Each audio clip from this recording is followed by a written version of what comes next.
Well, howdy there, Internet people. It's Belle again. So today, we're going to talk about how the tariffs are back on, for now. This morning, we talked about how the Trump administration would go to the U.S. Court of Appeals for the Federal Circuit and seek a stay while the block on Trump's Liberation Day tariffs makes its way through the court system and eventually to the Supreme Court. And now is probably the moment to go over the constitutional aspects of some of the early rhetoric being presented. The short version of this is in the order from the appeals court. Quote, "The request for an immediate administrative stay is granted to the extent that the judgments and the permanent injunctions entered by the Court of International Trade in these cases are temporarily stayed until further notice, while this court considers the motion's papers." The administration is still saying, quote, "The courts should have no role here." The spokesperson also said, quote, "There is a troubling and dangerous trend of unelected judges inserting themselves into the presidential decision-making process.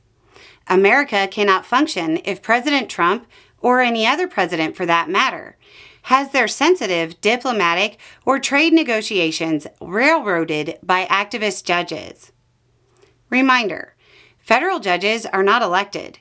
One of the activist judges in question was appointed by Trump and another by Reagan. And the court in question is an inferior court established by Congress with the Customs Courts Act of 1980, but has its roots in courts going back to the 1800s.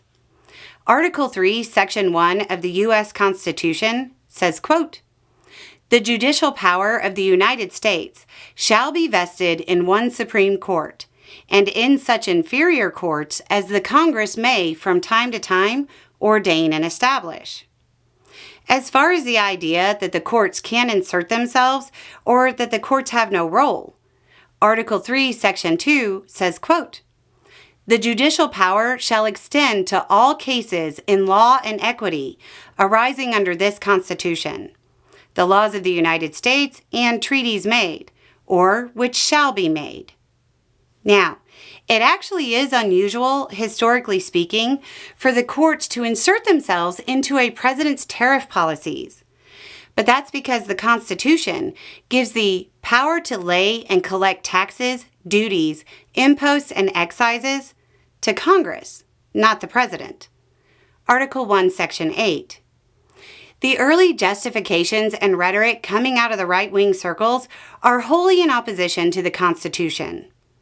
Another piece of rhetoric is that these judges are threatening to undermine the credibility of the United States on the world stage.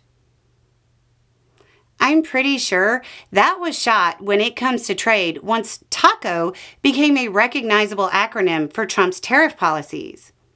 If you haven't heard about it, it stands for Trump Always Chickens Out. Wall Street taco trades have been around for weeks, maybe months, but a reporter asked Trump about it and pushed the term in the limelight. So what happens next? The appeals court could review the case and decide to lift the stay, which would allow the block to go into effect, or they might keep it. Either way, it's eventually headed to the Supreme Court. Anyway, it's just a thought. Y'all have a good day.